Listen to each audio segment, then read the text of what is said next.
Hi, and welcome. Thank you for joining us for Financial Management for Small Business Owners.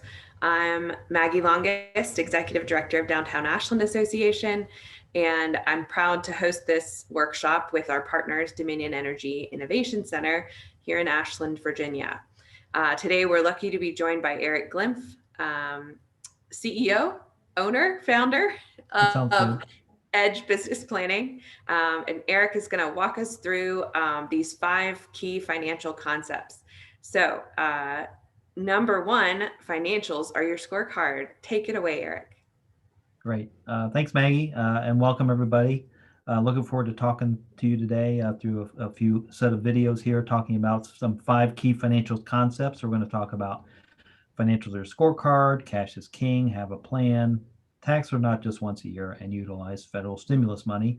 So let's get started on the first one. So financials are your scorecard. Um, So the first thing we're going to talk about is the 3 main financial statements that every business has, and it's important because most business owners are familiar with the income statement. They might be familiar with some of the other ones as well, but they're all important. And I'll talk about how each one of them kind of relates to one another and why it's important that as a business owner you understand all 3 of these. So the first one is the income statement. It might also be called the P&L, the profit and loss statement. Basically, that shows your revenue, your sales, less your expenses, and what your profit or your net income is for a given time period. That time period might be a month or a quarter, um, or even a year. Then we've got a balance sheet, um, and then the statement of cash flow. So let's start with the P&L, the profit and loss. And so this is an example of what a profit and loss statement might look like. Every business is going to be a little bit different. Every business industry, whether your service product, there's going to be differences in the line items, but the basic framework is the same. So your top line, which is your sales or your revenue line. And you might hear somebody say to you, what is your top line revenue number? Well, that's, what are your sales? How much you invoicing customers or charging customers for? So if you bill somebody $100, that's revenue to you. That's your sales. That's your top line revenue. Then you've got your cost of goods sold. So if you're a product company, usually that means that's the whatever cost it is to create the product that you're selling. You're going to have a cost of goods sold number. If you're a service industry or a service business, you may not necessarily have any cost of goods sold or cost of service, but you might. But mainly that's more shown in a business that's making a physical product. So once you take your sales, your top line revenue, subtract your cost of goods sold, you get a gross profit number, which is also called gross margin, but that's your gross profit. And then you have all your business expenses, all the expenses that you have every day to run your business. So you might have payroll, rent, leases, utility payments, advertising, marketing, all sorts of different expenses that you have. Every business, every industry has different levels of expenses and may have different line items there. But you have your expenses that you're using to run your business. And then you come down to the next line, which is in the middle here, which is your operating income number right here. So that's basically saying what is your profit from running your business on a day-to-day basis. This is an important number because you want to know, are you profitable or are you showing a loss? Ultimately, you want to be a profitable business. A lot of times businesses start off early and they're unprofitable. I think Amazon was unprofitable for like 17 years before they became profitable, and now they're wildly profitable. So, having not having a profit is not necessarily a bad thing, but it's something obviously you want to have a plan for to be profitable. Um, then you have your non-operating amounts, which are your, it might be interest expense, depreciation, these type of things that don't impact your business on a day-to-day basis, but they're on your profit and loss statement as well. And then you come down to a net income number. So my phone ringing there. Turn that off or not. And then so you get down to your net income number or your net profit number, and that might be a profit or a loss. But you might hear, what is your bottom line? So people might say, what's your bottom line profit or loss? That's your net income or net profit or net loss number. So that's the basic framework of an income statement. And I think You mine is flipped. So when I look at QuickBooks, I see income first and then uh yeah, income first, then expenses, and then a net number at the bottom. right. Yeah, so if you're using QuickBooks, the income number, that first line is still your sales number. They just call it income. So you might see it called net sales, you might see it called revenue, you might see it called income, but that's kind of your gross income number. That's what you're selling your customers. And then you're still going to have that bottom line net income, net profit, net loss number at the bottom. Okay, so that's the first financial statement. The second one is the balance sheet.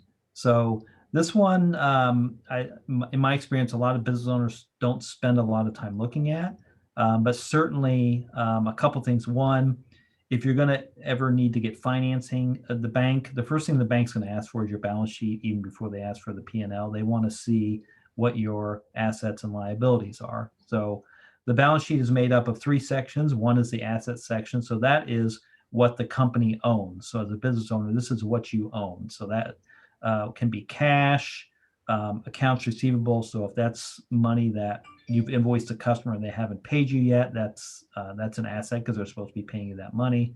If you have any inventory, if you have any machinery and equipment, so if you have trucks or you have a big piece of equipment or you own a building, all those things are assets. Those are things that you own as a business. So that's your total assets. And then your liabilities are what the company owes. So these are things that you owe to other people. Accounts payable, that's that stack of bills sitting on your desk that you haven't written checks for yet, that are owed to people. So that's accounts payable. If you have any debt, so credit card debt would show up here. If you're borrowing, if you have a loan or a line of credit or any of those type of things, those would show up here as the liability section, as what the company owes in that section. And the last part is the owner's equity. So it's called a balance sheet because the formula is assets equals liabilities plus owner's equity. So as you can see at the bottom here, the assets and the liabilities and equity are balanced. That's the beauty of accounting, which I won't talk about too much more, but the owner's equity section is basically the accounting to say what is the owner's accounting value of the business. Now, I get a lot of questions from owners. They say, well, is that how much my business is worth?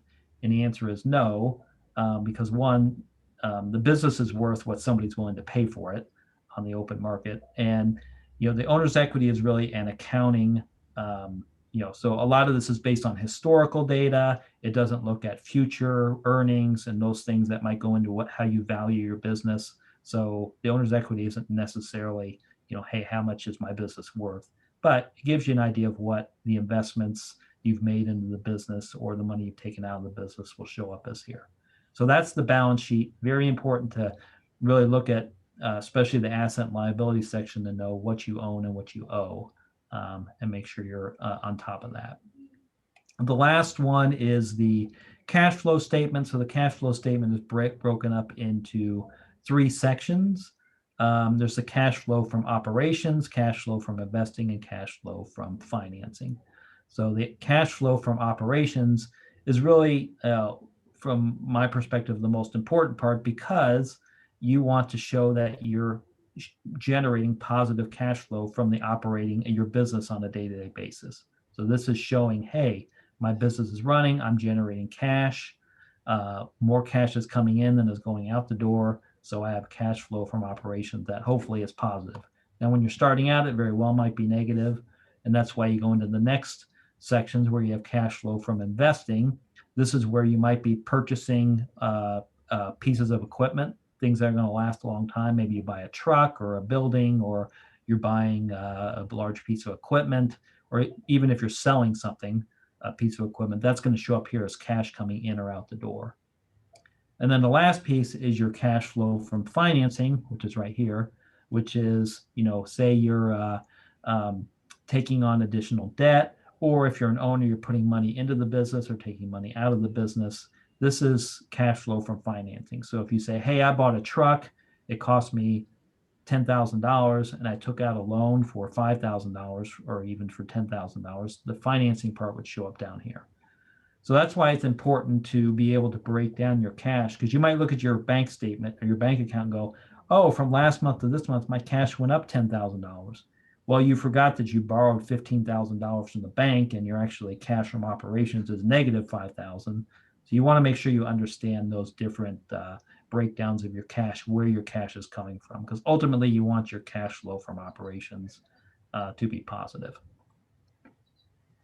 Okay, so that is a quick overview of the three financial statements and see how they tie together. The income statement and the balance sheet and the cash flow, all three are important for a business owner to review and understand to make sure that they know, to kind of see the whole picture of their business.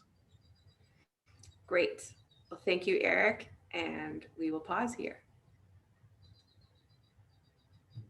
All right.